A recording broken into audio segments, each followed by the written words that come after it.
Welcome student, I am Ganeshan. So in the testing hypothesis sum பார்க்கலாம். Already நான் சொல்லியிருக்கேன் இன்ட்ரடக்ஷன்லே small sample large sample என்னோட value 30 விட கம்மியாக இருந்தால் ஸ்மால் சாம்பிள். சரி, இது என்னன்னு பார்ப்போம். நம்ம இந்த சம்மில் என்ன கொடுத்துருக்காங்கன்னா a random sample of 10 boys அப்படின்னு கொடுத்துருக்காங்க. ஸோ இங்கேயே பார்த்தீங்கன்னா தெரிஞ்சு போச்சு என்னோட வேல்யூ 10. ஸோ என்னோட வேல்யூ 10னா 30 விட கம்மியாக இருக்கு, அதனால இது small sample. So small sample. சரி, அப்போ ஸ்மால் சாம்பிளில் நான் வந்து பார்த்தீங்கன்னா மொத்தமே 3 டைப் சொல்லியிருக்கேன். T test, F test and chi square test. இந்த 3 டெஸ்ட் இருக்கு. சரி, இதுல பாத்தீங்கன்னா 10 பாய்ஸோட ஐக்யூஸ் கொடுத்துருக்காங்க. அப்போ ஃபர்ஸ்ட் பாயோட ஐக்யூ வந்து 70, செகண்ட் பாயோட ஐக்யூ 83, அதே மாதிரி 10th பாயோட ஐக்யூ வந்து 120. ஸோ ஒரே ஒரு சாம்பிள் தான் கொடுத்துருக்காங்க, இன்னொரு சாம்பிள் கொடுக்கல. ஸோ இது நம்மளுக்கு ஒரு அட்வான்டேஜ். ஏன்னா எஃப் டெஸ்ட் பாத்தீங்கன்னா 2 சாம்பிளை வச்சு தான் நம்மளால டிஸ்கஸ் பண்ண முடியும். ஸோ இது வந்து பார்த்தீங்கன்னா ஒரே ஒரு சாம்பிள் இருக்கிறதுனால இது எஃப் டெஸ்ட் கிடையாது. சரி, அதுக்கப்புறம் பார்த்தீங்கன்னா இங்கே வர மீன்ன்றதெல்லாம் இன்வால்வ் ஆயிருக்கு, அதனால இது கண்டிப்பா டி டெஸ்ட்ன்றது நம்மளால ஐடென்டிஃபை பண்ண முடியுது. So this is problem under T test அப்படின்னு முடிவு பண்ணிக்கிறோம். சரிங்களா, கை ஸ்கொயர் டெஸ்ட் வந்து 2 விட சம்திங் டிஃபரெண்டா இருக்கும். அதனால இஃப் எஃப் டெஸ்ட் இல்லைன்னு தெரிஞ்ச உடனே இமீடியட்டா you can identify this is problem under T test with only one sample, single mean. அந்த ஃபார்முலாக்குள்ள வந்துருது. ஸோ இன்ட்ரடக்ஷன்லேயே சிங்கிள் மீனுக்கான ஃபார்முலா வந்து உங்களுக்கு கொடுத்துருக்கேன், அதை தான் நம்ம இங்கே யூஸ் பண்ண போகிறோம். சரி, அப்போ வேணா அந்த ஃபார்முலா கூட நம்ம இங்கே சும்மா மென்ஷன் பண்ணிக்கலாம். அதோட ஃபார்முலா என்ன சொல்லியிருக்கேன், டி டெஸ்ட்டுக்கு x bar minus mu divided by S by √10. So இதுதான் அந்த ஃபார்முலா, இதை நம்ம யூஸ் பண்ண போகிறோம். சரி, ஸோ என்னோட வேல்யூ தெரிஞ்சு போயிடுச்சு. இந்த ஃபார்முலா படி நான் என்ன கால்குலேட் பண்ணணும், எஸ் கால்குலேட் பண்ணணும். சரி, அதுக்கப்புறம் பார்த்தீங்கன்னா இவங்க என்ன கேட்டிருக்காங்க பாருங்க, do these data support the assumption of population mean IQ of 100? So population mean அப்படின்னு சொல்றது பாத்தீங்கன்னா மியூ வேல்யூ, மியூவோட வேல்யூ 100 அப்படின்னு அர்த்தம். சரி, நல்லா தெரிஞ்சுக்கோங்க, பாப்புலேஷன் மீன்ன்றது எப்பவுமே மியூ, அது வந்து 100 at 5% லெவல்ல கேட்டிருக்காங்க. சரி, இந்த டேட்டா வந்து சப்போர்ட் பண்ணுதா அப்படின்னு சொல்லி கேட்டிருக்காங்க. சரி, இப்போ இந்த சம்ம ஸ்டார்ட் பண்ணும்போது எப்படி பண்ண போறோம்னா, நம்ம as usual வந்து ஹைபோதீசிஸ் டிக்ளேர் பண்ண வேண்டியதான். நல் hypothesis H0, alternate hypothesis H1. So நல்ல ஹைபோதீசிஸ் எப்பவுமே எப்படி டிக்ளேர் பண்ணணும்னா, இந்த டேட்டா வந்து பாப்புலேஷன் மீனோட ஒத்து போகுது அப்படின்ற மாதிரி தான் சொல்லணும். So we support the mu value வந்து 100க்கு சப்போர்ட் பண்ணுது அப்படின்றது நம்ம எடுத்துக்கணும். சரி, அப்போ ஆல்டர்னேட் ஹைபோதீசிஸ் என்ன எடுத்துக்கணும்னா, mu does not equal to 100. So இந்த டேட்டாவில இருந்து நம்ம என்ன அப்சர்வ் பண்றோம்ன்றது சொல்றோம்னா, ஃபர்ஸ்ட் வந்து H0 வந்து ஈக்குவலா தான் இருக்குன்றது ட்ரூன்றது எடுத்துக்கிறோம். இல்ல இந்த டேட்டா வச்சு பார்க்கும்போது அந்த பாப்புலேஷன் மீன் இதுக்கு ஈக்குவலா இல்லைன்றத சொல்றோம். ஆல்டர்னேட் ஹைபோதீசிஸ் நாட் ஈக்குவல்னு எடுத்துக்கிறோம். அப்ப இதுல இருந்து நம்ம என்ன தெரிஞ்சுக்கணும்னா, இது டூ டெய்ல் டெஸ்ட், இது டூ டெய்ல்டு டெஸ்ட் அப்படின்றது நம்ம தெரிஞ்சுக்கிட்டோம்.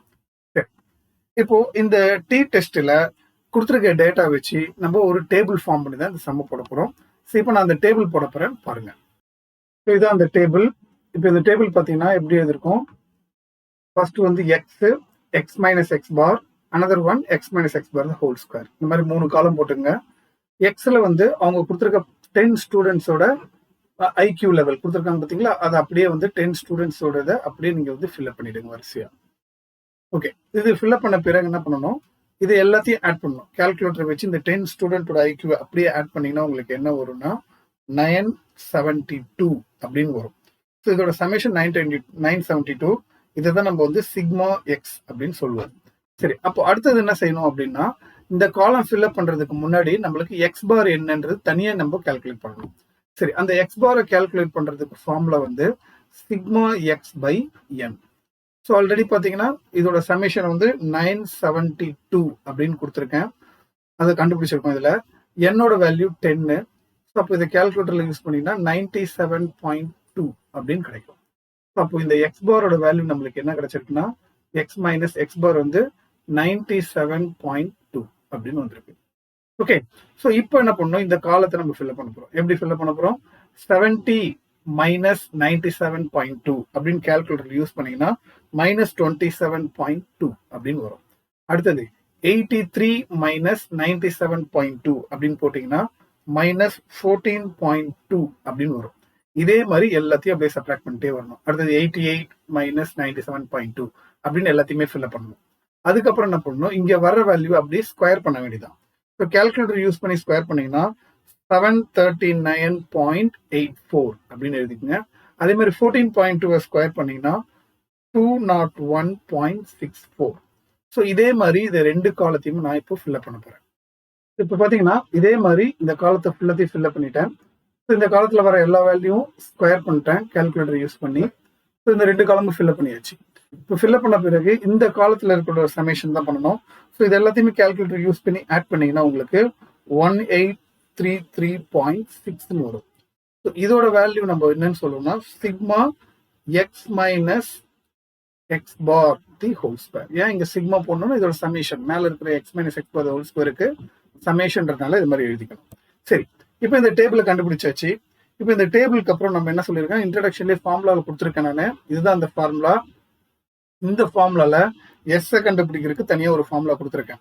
அந்த ஃபார்முலா யூஸ் பண்ணி தான் நான் எஸ் கண்டுபிடிக்க போறேன்.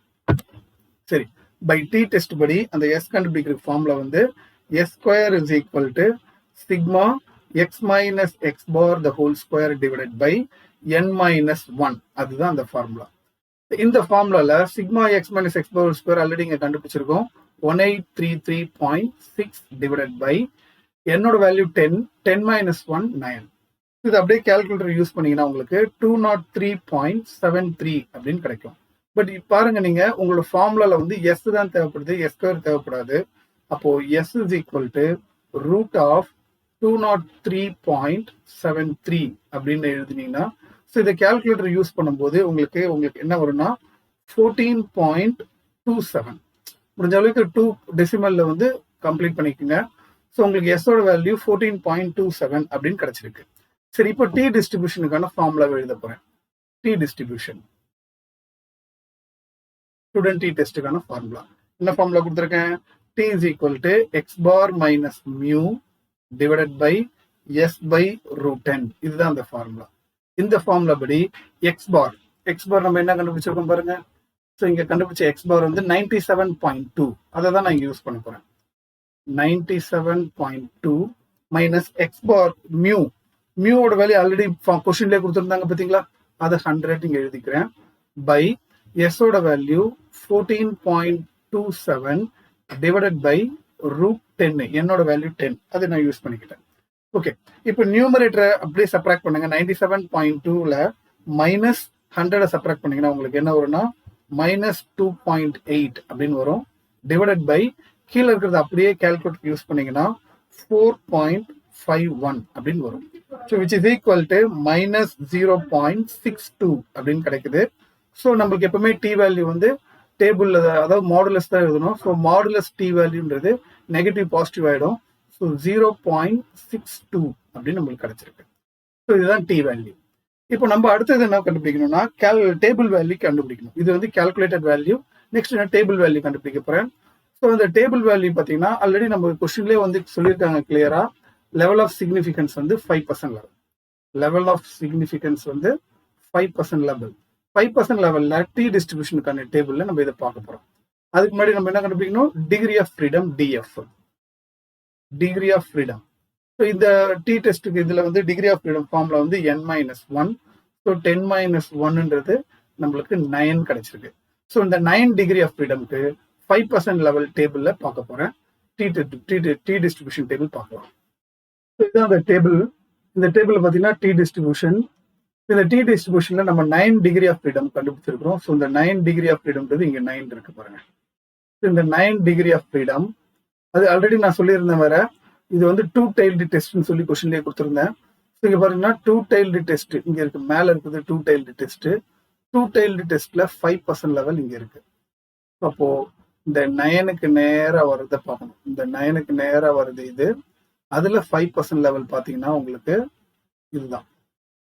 ஸோ 2.262 இதுதான் நம்மளோட டேபிள் வேல்யூ. சரிங்களா? ஸோ இப்படிதான் நம்ம டேபிள் பார்த்துக்கணும். உங்களோட டேபிள் வந்து டி டிஸ்ட்ரிபியூஷன்ல 2 டைல்டு டெஸ்ட்டுக்கும் இருக்கு, 1 டைல்டு டெஸ்ட் இருக்கு. 2 டைல்டு டெஸ்ட் இருக்கு வந்து மேல கொடுத்துருக்காங்க, 1 டைல்டு டெஸ்ட் வந்து கீழே கொடுத்துருக்காங்க. அதுல 5% லெவல் 9 டிகிரி ஆஃப் ஃப்ரீடத்துல 2.262. ஸோ டேபிள் கொடுக்குற ஒவ்வொன்றும் கொஞ்சம் லைட்டா டிஃபர் ஆகும். நீங்க கொஞ்சம் செக் பண்ணி டிஃபர்னா வேல்யூ டிஃபர் ஆகாது, கொடுத்துருக்க பேட்டர்ன் கொஞ்சம் டிஃப்ரெண்டா கொடுத்துருப்பாங்க. நீங்க அதை அப்சர்வ் பண்ணி கரெக்டா பார்க்கணும். சரிங்களா? ஏன்னா இதை கொடுக்க போறது உங்க எக்ஸாம்ஸ்ல தான் கொடுப்பாங்க. ஸோ அவங்க கொடுத்துருக்க டேபிளுக்கு ஏற்ற மாதிரி நீங்க நல்லா கிளியரா பார்த்து புரிஞ்சுக்குங்க எது எங்க இருக்குன்றது எப்படி கொடுத்துருக்காங்கன்னு பாருங்க. ஓகே, ஸோ இந்த கால்குலேட்டட் டேபிள் வேல்யூ தான் நான் வந்து கம்பேர் பண்ண போறேன் கால்குலேட்டட் வேல்யூவோட. ஸோ அப்போ டேபிள் வேல்யூ ஃபார் 5% லெவல். என்ன டேபிள் வேல்யூ நமக்கு பார்த்தோம்? 2.262 இதுதான் பார்த்தோம். அப்போ ஆல்ரெடி நம்ம கால்குலேட் பண்ண கால்குலேட்டட் வேல்யூ மாடுலஸ் டியோட வேல்யூ என்ன கிடைச்சிருக்கு? 0.62 கிடைச்சிருக்கு. இந்த value less than the table value 2.262. Therefore we accept the null hypothesis. We accept the null hypothesis H0. அவ்வளவுதான் இந்த சம்மோட ஆன்சர்.